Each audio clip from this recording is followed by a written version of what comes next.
इस वीडियो में हम बात करेंगे molar conductivity, limiting molar conductivity and degree of dissociation that is alpha.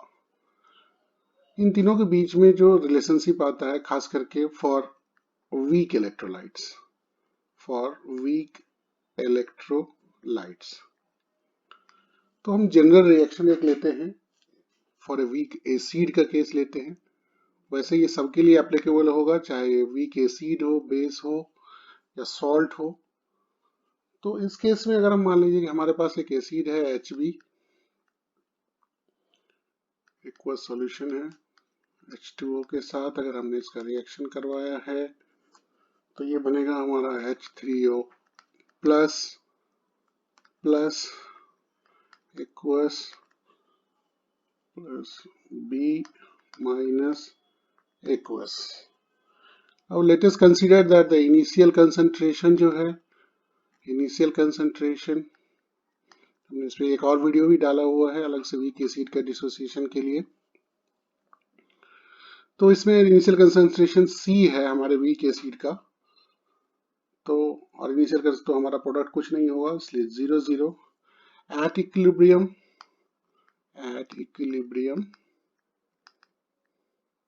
इसका अल्फा परसेंट जो है डिसोसिएट करता है, तो C माइनस सी अल्फा, यानी जो प्रोडक्ट बना that is C alpha plus C alpha. तो अगर हम इक्विलिब्रियम को इन जनरल सेंस भी ले सकते हैं, यहाँ एसिड लिखा हुआ है इसलिए हम लिख देंगे K, तो ये इक्वल टू होगा K equal to concentration of H3O plus multiplied by concentration of B minus upon concentration of HB। और अगर हम इसमें देखें तो हमारे पास क्या है, जो H3O प्लस है वो C alpha multiplied bye C alpha upon C common ले लिया तो 1 माइनस अल्फा। C से C कैंसिल हो गया तो हमारे पास बचा alpha square C upon 1 minus alpha. अगर किसी का इन्फिनाइट डाइल्यूशन हो, यानी अगर मान लें हमारे पास वीक एसिड है और उसको बार बार हम डाइल्यूट करते जा रहे हैं, इसमें मान लो हमारे पास वीक एसिड है, वीक एसिड इसको बार बार हम डाइल्यूट कर रहे हैं, इन्फिनाइट टाइम्स अगर हम डाइल्यूट करते जाएं तो इसका इसमें सॉल्यूशन डालें, फिर इसको इसमें डालें, फिर इसको इसमें डालें, एट इन्फिनाइट टाइम्स हम डालते चले गए तो क्या होगा। तो इस समय जो है वो इलेक्ट्रोलाइट्स जो है, इलेक्ट्रोलाइट्स फुली आयोनाइज्ड हो जाएगा, फुली आयोनाइज्ड हो जाता है, that means no ionic cloud is formed, no ionic clouds नहीं बनता है। क्लाउड्स बनने का मतलब है कि दोनों एक साथ नहीं होते, पॉजिटिव और निगेटिव का जो है एक पूरा क्लाउड नहीं बन पाता है। यानी इस केस में मोलर कंडक्टिविटी जो होगा, molar conductivity that is lambda m will be lambda not m। इसको ही हम बोलते हैं लिमिटिंग मोलर कंडक्टिविटी। और जहां कंसंट्रेशन जो है टेंड्स टू जीरो, वो जीरो की तरफ कंसंट्रेशन जो है उसका, यानी जो वीक एसिड है इस केस में इस रिएक्शन के लिए वो जीरो की तरफ जा रहा है, कंप्लीटली नेग्लिजिबल होने जा रहा है। इन दैट केस अगर हम इसको मैथमेटिकली बताएंगे इन दोनों के बीच में क्या रिलेशन है, तो molar conductivity is equal to alpha multiplied by limiting molar conductivity. Yes, at infinite dilution, at infinite dilution कुछ ही फ्रैक्शन जो निकलता है उस फ्रैक्शन को हम अल्फा से डिनोट करते हैं। दैट मीन्स अगर हम इसमें अल्फा देखें कितना हुआ तो क्या बचा हमारे पास, molar conductivity upon limiting molar conductivity. ये एक वैल्यूएबल रिलेशनशिप है जो हर समय काम आता है जब आपके पास मोलर कंडक्टिविटी हो और लिमिटिंग मोलर कंडक्टिविटी हो। अब हम अपने रिएक्शन को देखें, जो अभी हमने एसिड के वाला रिएक्शन लिया था, उसमें हमारे पास था alpha square K equal to alpha square K equal to alpha square C upon 1 minus alpha. तो अब इस केस में अल्फा का वैल्यू हमने अभी निकाला है, मोलर कंडक्टिविटी बटा लिमिटिंग मोलर कंडक्टिविटी का whole square multiplied by C upon 1 minus molar conductivity upon limiting molar conductivity. अब इस तरह से एक छोटा सा जो है सिंप्लीफिकेशन कर देंगे इस पूरे को, तो जो हमारे पास बच के आएगा that will be C molar conductivity square upon limiting molar conductivity and limiting molar conductivity minus molar conductivity। तो ये रिलेशनशिप जो है एक वीक एसिड के लिए कर सकते हैं। Same is the case for weak bases also. और कोई भी इलेक्ट्रोलाइट्स अगर पार्सली बहुत कम वो हो रहा है, डिसोसिएट हो रहा है, इन दैट केस जो है हम इसको इस चीज से कर सकते हैं। Late us consider a reaction, एक क्वेश्चन। अब इस क्वेश्चन में एक क्वेश्चन है कि if the molar conductivity of if the molar conductivity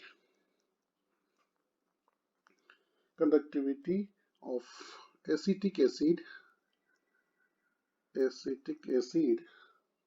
is 0.02 m molar is 0.0089 Siemens meter square mole universe. Calculate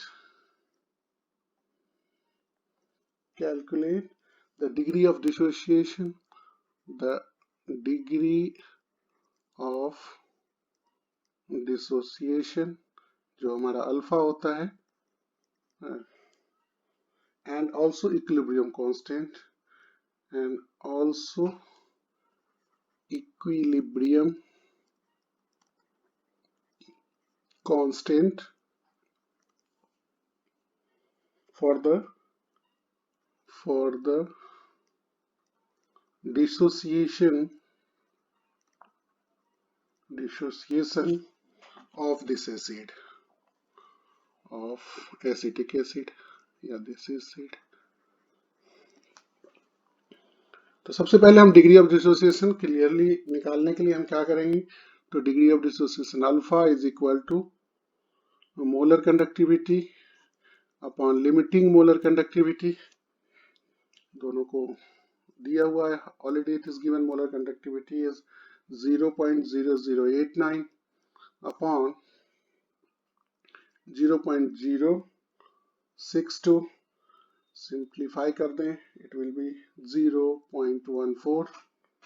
अब हमारे पास चूंकि एसिटिक एसिड है, अगर हम इसको देखें तो इसका जो इक्वेशन बनेगा ये एक वीक एसिड है, तो इसमें थोड़ा सा ही डिसोसिएशन होता है। In that case CH3COO minus plus H plus दोनों ही एक्वस होगा, और इन दैट केस अगर हम K ऑफ CH3COOH लें, so that will be concentration of acetate ion, this multiplied by concentration of H plus ion divided by concentration of CH3COOH।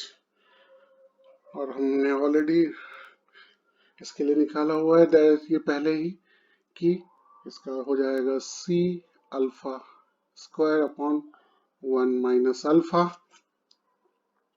और इसमें हमने उसके वैल्यू को पुट कर दिया, जो 0 point concentration already given 0.02 multiplied by 0.14 alpha is square now divided by 1 minus 0.14, यानी अगर हम थोड़ा सा इसको और सिंप्लीफाई कर लें तो ये हो जाएगा 0.000392 upon 0.86, and that will be equal to 0.000455 approx. और इसको और स्टैंडर्ड फॉर्म में लिख दें तो that is 4.55 10 to the power -4। तो इस तरह से हमारा के का वैल्यू जो आया that is 4.55 10 to the power -4।